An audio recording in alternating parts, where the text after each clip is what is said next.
Bonjour et bienvenue à cet épisode encore plus spécial du Whisky Brunch. Aujourd'hui, on est avec Jonathan Jalbert de Spirituosité.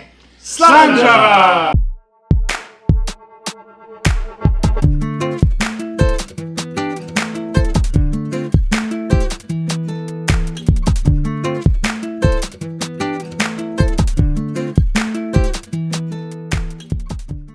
Bonjour amis du Whisky Brunch, salut les gars! Bonjour! Hey, c'est le fun, on se retrouve avec Jonathan Jalbert. Si vous ne connaissez pas Jonathan, c'est lui qui a la chaîne Spirituosité, je pense que je le prononce correctement. Bien dit, ouais. Spécialiste au bonbon, puis aujourd'hui, ben, il a été suffisamment gentil de nous accueillir. Mais il me semble qu'il me dit de quoi? Ouais!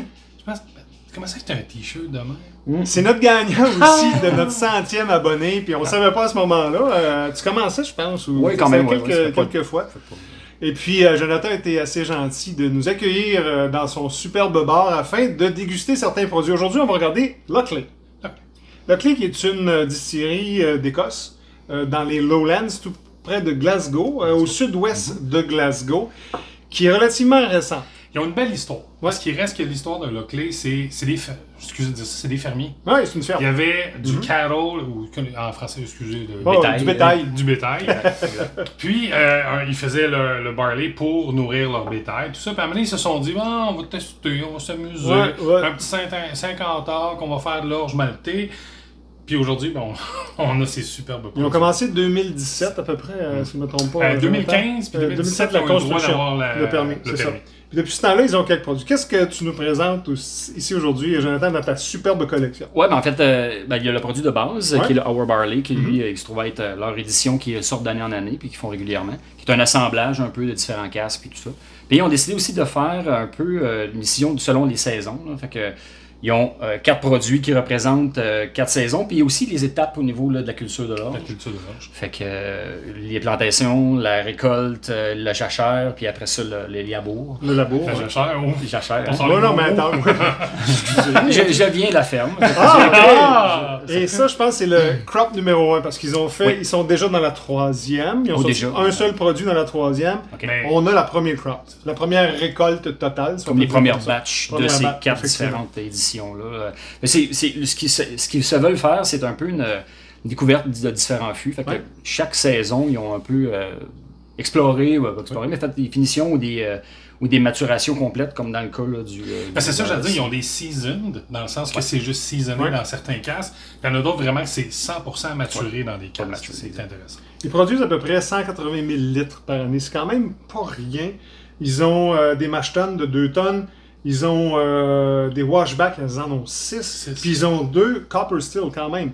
Pour quelqu'un qui a construit ça, je veux dire, on the side, sur le tard, soit qu'ils ont vendu beaucoup de bœuf, ou il y avait beaucoup de sous afin de construire cette distillerie. Mais dans leur histoire, puis ils le comptent bien, si vous avez la chance d'aller sur leur website, ils ont pris la porcherie pour faire le warehouse, ils ont pris l'ancienne grange pour faire... Donc c'est vraiment, comme on dit, de la terre à ce qu'ils nous proposent aujourd'hui. C'est une super belle histoire. On commence le premier produit qui s'appelle Our Barley, qui est, on va l'appeler le flagship, on peut le dire comme ça. À quoi on peut s'attendre à peu près comme goût, comme vieillissement, selon ton expérience? Ça va dépendre des batchs un peu. Au niveau de l'âge, c'est quand même assez jeune. Fait que si je me rappelle bien, celui-là, il était dans les 4-5 ans. En tout cas, c'était quand même assez jeune. Niveau goût, c'est un bon produit. Moi, je le trouve un peu huileux. Il y a quand même un peu d'herbe, mais il y a quand même du côté noix aussi. La jeunesse se fait sentir, mais c'est pas dérangeant à mon goût. Moi, j'aime bien les whiskies plus jeunes puis les nouvelles distilleries. Puis moi, j'ai un petit coup de cœur. Quand j'ai goûté lui, j'ai aimé. Après ça, on voit déjà que dans le niveau de tes bouteilles, effectivement, je pense que tu retournes une fois de temps en temps. Ça doit pas être ta première. Oui, c'est ma première. C'est pour ça que quand même. C'est des produits qu'on trouve, je pense, à la SAQ, mais pas tous. Pas tous. Dans les éditions-là, il faut voyager un peu. Exact. La SAQ, c'est, je pense, c'est celui-là ici, l'édition du... Ils ont maintenant je sais pas si c'était le First Crop, là, mais c'était un de ceux que j'ai vus. Est-ce qu'on sait à peu près combien... Écoute, on parle à peu près, si je prends le Our Barley, on va parler d'un 80$. Ah, raisonnable. Qui est quand même intéressant. Les autres sont tous autour de 80-85$. Là, je vais prendre la bonne meilleure expression, ROC. ROC, oui. Mais ça tourne autour de 80 à 90$ pour les produits. J'ai vu des sites où, en Écosse, parce que la rareté, c'est le first crop, on monte jusqu'à 180, 200$, là, le aftermarket. Ouais. Mais effectivement, plus les crops vont sortir, plus les premières éditions vont gagner là, en valeur sur le second market. Le premier produit ici qu'on présente, lui, ça s'appelle le sowing. Donc, on a le printemps, sowing, je ne suis pas très loin. La plantation. Qu'est-ce qu'on a comme particularité dans le first crop du sowing? Si je ne me trompe pas, ça a été fait avec en 2022, c'est ça? Oui, c'est ça. Le premier crop, c'est 2022. 100% maturé, je ne me trompe pas, en Bourbon Cask. Exact. Puis c'est surprenant parce que quand on regarde la couleur, c'est quand même pâle.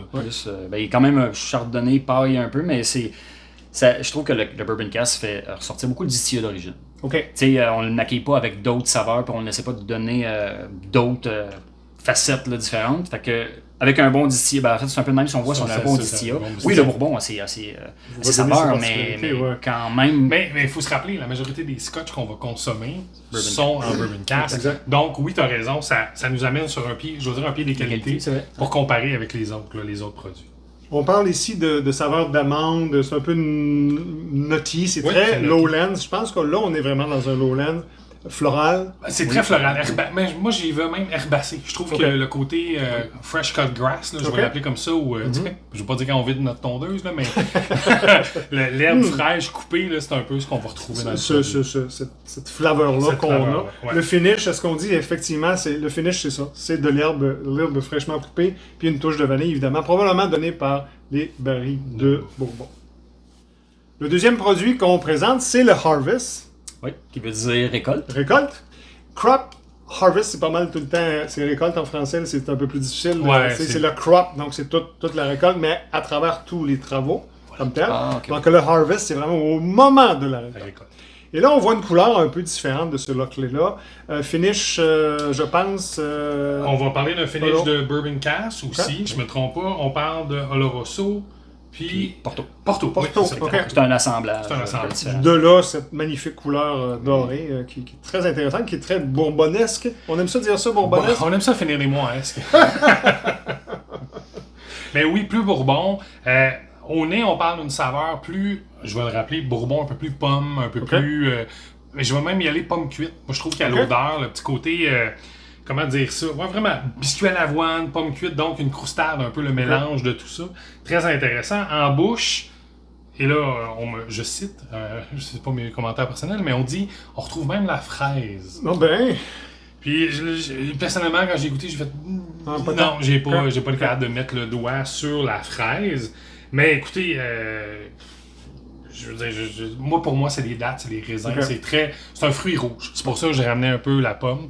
Pour moi, la référence est vraiment au niveau de la pomme. Jonathan, de ton côté, quand tu as goûté à ça... On a c'est un beau mélange entre le Porto, le fini Porto qui est plus nori, puis plus les fruits vraiment plus confits avec le côté sherry qui est quand même pas pire présent. Je dirais que le Bourbon sort moins dans celui-là un peu, mais c'est vraiment plus les fruits rouges, fruits confits, le petit côté Porto qu'on reconnaît. Côté fruits boisés un peu. Puis évidemment, ça peut pas avoir 6 ans, 7 ans, 8 ans avec un long finish dans des...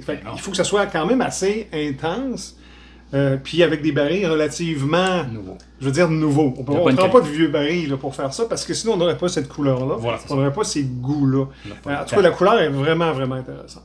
Vraiment. C'est un beau produit. Le troisième, lui, ça s'appelle le fallow. Qu'est-ce que le fallow en agriculture, Jonathan? Le jachère. Les jachères. Reposer. La terre. C'est comme la période syndicale d'une terre agricole. Est-ce que c'est pour ça qu'il est foncé comme ça? Allô, je ne m'embarque pas là-dessus. Qu'est-ce qu'il y a de particulier pour ça? Lui, c'est un first fill Sherry Oloroso, si je me rappelle bien. Oui, exact. Des bottes. Fait que, des gros bottes, OK. Fait que, donc, vu que c'est un first fill, la couleur est là, l'empreinte aussi. On a un whisky très marqué par le vieillissement là, dans son... dans le baril de sherry. Fait qu'on a les notes typiques, mais assez intenses. Malgré que le whisky est assez jeune, c'est très sherry. Fait que c'est sherry bomb. Est-ce qu'on goûte quand même encore là le distillat, le malt, ou non, l'imprégnation est toute là? Tu l'appelles-tu un sherry bomb? C'est ça. Vraiment sherry bomb. On pourrait dire un Glenfarclas. À la couleur, comme ça, c'est quand même très impressionnant. Ce qui est intéressant, dans le second crop, ils ont même rajouté du seasoning en Pedro. Fait que d'après moi, ils vont aller en chercher encore plus.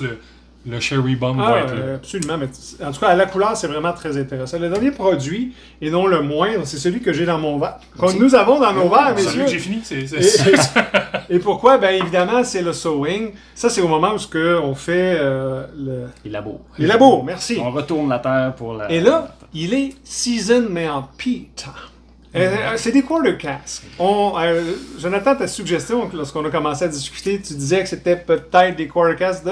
Lafroig. Lafroig, ouais. Mais je peux me tromper, c'est de la spéculation. Ben, en même temps, ça reste de la spéculation, mais c'est quand même un très bon point parce que la compagnie qui utilise des quarter casks dans Peated. C'est pas loin, hein, parce que t'as Lockley, Lil of Mull, là. Donc c'est facile de transporter quelques produits. Mais au nez, les barils qui traînent, qui ont ramassé. Ouais. C'est très intéressant. Le peat est là, la fumée est là. C'est subtil, mais c'est vraiment intéressant. Ça me fait penser, moi, là, un petit peu Element of Isla. Ah, ok. Mais pas le high, là, pas celui qui est le de base. Le de base, ouais. Très facilement. Très intéressant. On sent sa jeunesse.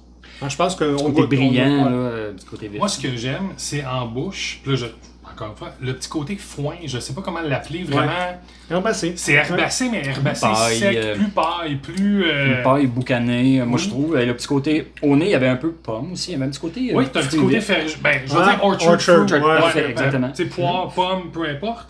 Mais ce que j'aime, le côté de la paille, puis t'as mis le mot dessus, la paille fumée. Tu sais, quand tu fais. Ouais, exact. Tu fais fumer de la paille, là, c'est ça qui me retient. Moi, j'ai un petit peu de noix. Ça sèche vite en bouche, je trouve. À la fin, là, le finish est relativement court. Le linger reste là. Okay. Ça drop vite, puis j'ai une petite asséchitude de noix. Mais là. Lequel sais-tu. Ben, en même temps, on va enlever certains noix qui sont gras, c'est ça, comme les amandes. Non, c'est une noix de Grenoble. C'est ça. Rapide, mais ça. C'est un très beau produit. On est dans les Lowlands, on le répète, c'est pas quelque chose qui est nécessairement facile à trouver en général. Il y a du Hawkentosh, il y a du ton préféré, le Penderyn. C'est un running gag au whisky branch, le Penderyn. Ceci étant dit, Lockley, on a eu la chance d'en goûter un, je me rappelle pas lequel, je pense que c'était le Peat. Et puis là, ben, Jonathan, merci beaucoup de nous avoir présenté ces produits-là. On espère que vous avez apprécié à la maison. Si vous avez la chance, si vous avez un Lockley préféré, s'il y a d'autres choses que vous avez, peut-être le deuxième crop ou la troisième crop. Ici, laissez-nous un commentaire, un pouce en l'air. D'ici là, on remercie encore une fois Jonathan de nous avoir accueillis et on vous dit Drum on!